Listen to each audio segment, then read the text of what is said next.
Assalamu alaikum masu kallon mu. Barkanmu da warhaka. Barkanmu da sake kasancewa da ku a cikin shafin mun labaran mu na yau da kullum. A yau za mu tattauna kan wata matsala mai zurfi da ke jawo hankalin duniya baki daya.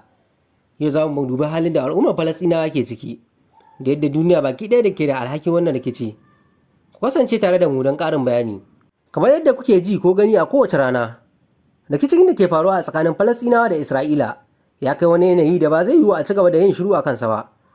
Kisan mutane da lalata dukiyoyi sun zama ruwan dare a yankin, inda jama'a ke fuskantar barazana mai tsanani ga rayukansu da zaman lafiyarsu. Gwamnatocin kasashe daban-daban da shugabanni na duniya suna bayyana damuwa, amma babu mafi muhimmanci shine yadda al'umma ke ci gaba da fuskantar mawuyacin hali. A cikin wannan lokaci mai tsauri, akwai wata magana daga wani jagoran al'ummar Falasɗinawa da ke cewa ba zai yiwu a ci gaba da wannan haukan ba. Duniya baki ɗaya na da alhaki akan abin da ke faruwa ga al'ummar Falasɗinawa.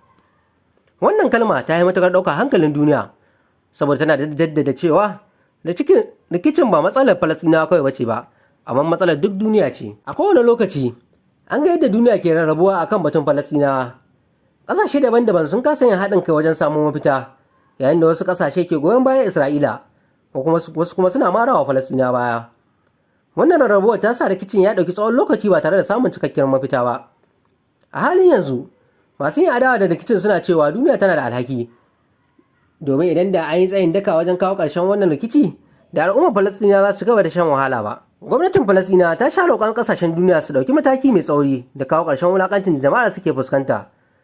Duk da yake ana ta shirye-shiryen sulhu da tattaunawa, lamarin na ƙara tabarbarewa a yankin, inda tashe-tashen hankula da matsalar rayuwa suka ci gaba da shafar rayuwar Falasɗinawa. Nan kalmar ba zai yiwu a ci gaba da wannan haukan ba tana tabbatar da irin ƙarfin zuciya da tsananin takaicin da al'ummar Falasɗinawa ke ji game da yadda aka yi watsi da su, a yayin da ake ta jibga musu makamai, ana rusa gidajensu, ana kuma hallaka su a kullum.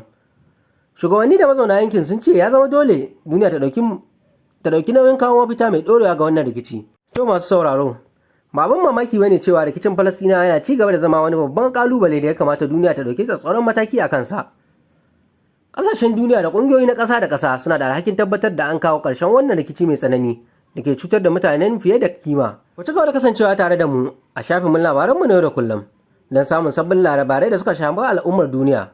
Kada ku manta ku danna maɓallin subscribe don samun sanarwa akan sabbin bidiyoyinmu da mun ɗora. Mun gode.